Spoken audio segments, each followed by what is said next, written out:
तो हम समझ लेते हैं कि अब इसमें क्रेडिट मैनेजमेंट में आपको क्या क्या पढ़ना है बेसिकली।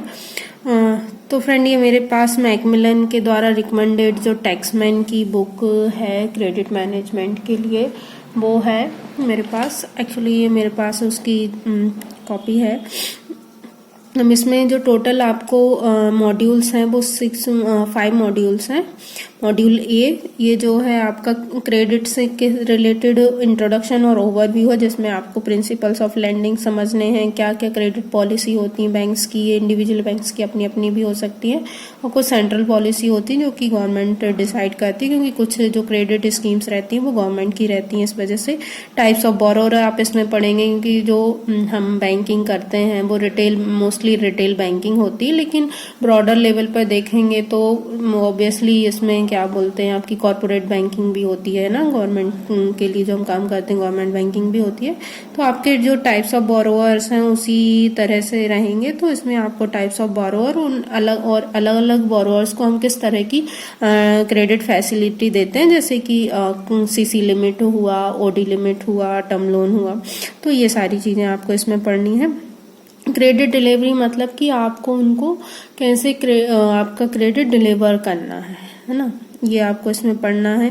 क्रेडिट अप्रेजल मींस जो प्रोजेक्ट कस्टमर का आपके पास एप्लीकेशन आया है ना, उसको आपको पूरा एनालाइज करना है कि yes that credit proposal is doable, और वो जो है आपको का वायबल प्रोजेक्ट है, ये आपको उसको पूरा आइडेंटिफाई करना रहता है प्रोजेक्ट को, है ना। तो ये उसके में आएगा, क्रेडिट अप्रेजल में आएगा।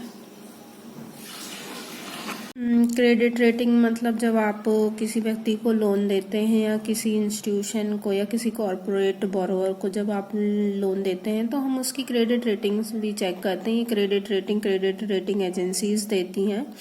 जैसे आपने पहले भी पढ़ा होगा कि लाइक क्रिसिल, सिबिल, ये आपकी क्या होती हैं, क्रेडिट रेटिंग एजेंसी होती हैं। जो मोस्टली हम रिटेल के लिए यूज़ करते हैं वो हमारा एक अलग स्कोर रेटिंग होती है, उसको हम कंसीडर करते हैं। और जो बड़े बड़े प्रपोजल्स होते हैं उनमें हम क्रेडिट रेटिंग एजेंसीज की रेटिंग्स को देखते हैं।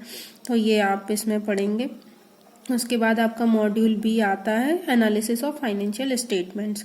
जब भी कोई बहुत बड़ा प्रोजेक्ट होता है या आजकल तो हर छोटे प्रोजेक्ट में भी हम उनके प्रपोजल का फाइनेंशियल स्टेटमेंट्स उनसे मांगते हैं। अगर कोई न्यू एंटिटी है या न्यू एस्टेब्लिशमेंट है तो उसके लिए हम उसके जो फाइनेंशियल स्टेटमेंट्स रहते हैं वो प्रोजेक्टेड या एस्टिमेटेड मांगते हैं। और कोई जो ऑलरेडी एस्टेब्लिश्ड एंटिटी है उसके प्रीवियस ईयर के फाइनेंशियल स्टेटमेंट्स मांगते हैं। वो ऑडिटेड और अनऑडिटेड हो सकते हैं, डिपेंड करता है कि वो फर्म आपका रजिस्टर है या अनरजिस्टर्ड है। तो इसमें आपको उन्हीं फाइनेंशियल स्टेटमेंट्स के बारे में पढ़ना है। पहले वाले इसमें मैं साथ में आपको ये जो है मॉड्यूल बी है वो टर्म लोन के प्रपोजल के बारे में भी आपको दिया गया कि उसका प्रपोजल अप्रेजल आपको कैसे करना है। तो ये जो मॉड्यूल बी में है आपको वो टर्म लोन से रिलेटेड अप्रेजल के लिए है। उसके बाद पहले वाले इसमें मैं साथ में आपको ये जो है मॉड्यूल बी है वो टर्म लोन के प्रपोजल के बारे में भी आपको दिया गया कि उसका प्रपोजल अप्रेजल आपको कैसे करना है। तो ये जो मॉड्यूल बी में है आपको वो टर्म लोन से रिलेटेड अप्रेजल के लिए है। उसके बाद पहले वाले इसमें मैं साथ में आपको ये जो है मॉड्यूल बी है वो टर्म लोन के प्रपोजल के बारे में भी आपको दिया गया कि उसका प्रपोजल अप्रेजल आपको कैसे करना है। तो ये जो मॉड्यूल बी में है आपको वो टर्म लोन से रिलेटेड अप्रेजल के लिए है। उसके बाद जो है वो वर्किंग कैपिटल असेसमेंट के लिए है आपका चैप्टर 9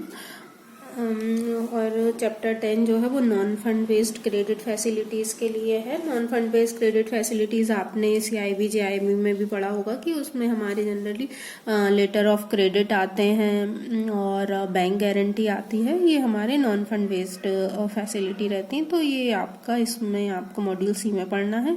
उसके बाद मॉड्यूल डी में आपके अदर क्रेडिट्स आते हैं, जिसमें कि एक्सपोर्ट फाइनेंस हुआ, प्रायोरिटी सेक्टर लेंडिंग हुआ, या गवर्नमेंट की जो स्पॉन्सर्ड स्कीम्स रहती हैं ना उनके बारे में पढ़ना आपको। रिटेल लोन्स के बारे में पढ़ना। जनरली आप देखेंगे कि ये जो चैप्टर्स यहाँ पर डिवाइड किए हैं ये मोस्टली आपको CIB के रिटेल में भी पढ़ने को मिलेंगी ये सारी चीजें। और BFM में भी आप ये चीज़ें देखेंगे तो मतलब बहुत कुछ आपको कॉमन सा देखने को मिलेगा, इसलिए मुझे नहीं लगता कि आपको ये बहुत टिपिकल जाएगा। ठीक है, अब जो हमारा लास्ट और बचा हम उस पर और डिस्कशन कर लेते हैं, फिर बाकी की बातें बाद में करेंगे। मॉड्यूल ई में आपको जो पढ़ना है कि ये जो आपने 3 तरह के फाइनेंस पढ़ ली, वर्किंग कैपिटल फाइनेंस है ना, टर्म लोन फाइनेंस और अदर क्रेडिट्स या नॉन फंड बेस्ड क्रेडिट। उसके बाद आप जो इसमें डॉक्यूमेंटेशन करते हैं है ना, उसके बारे में आपको पढ़ना है। डॉक्यूमेंटेशन के बारे में चार्जेस पढ़ना है, चार्जेस में क्या क्या होते हैं, जैसे कि हमारा मॉर्टगेज हुआ, लियन हुआ, हाइपोथिकेशन हुआ, ये आपको इसमें पढ़ना है प्लीज।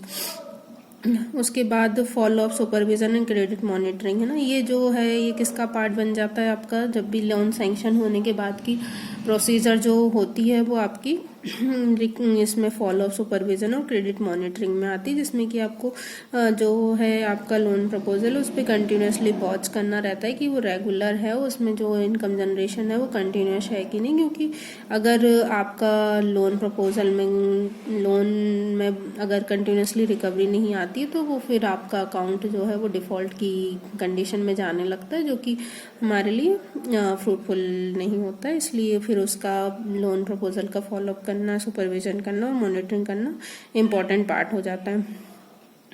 उसके बाद अगर कोई आपका सपोज क्या जनरली हो ही जाता है कि हमारे अकाउंट्स कुछ एनपीए में कन्वर्ट हो जाते हैं, तो फिर उनका हमको क्या मैनेजमेंट करना है, क्या उसके लिए कोड ऑफ कंडक्ट्स रहेंगे, क्या प्रैक्टिस रहेगी वो करना है, एक्सपोजर्स नॉर्म्स क्या होते हैं, ये सारी आपको चीज़ें लास्ट वाले मॉड्यूल में पढ़ना है।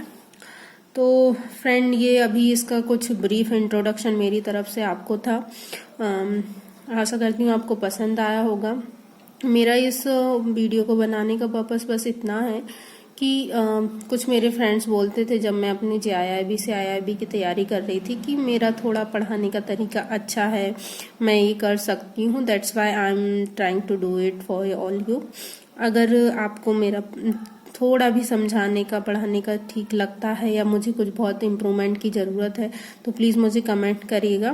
But yes, I will make sure कि मैं आपको अच्छे से अच्छा कंटेंट दूँ, जिससे कि आपको के लिए ये वीडियो बेनिफिशियल हो। अभी बस ये इंट्रोडक्शन था।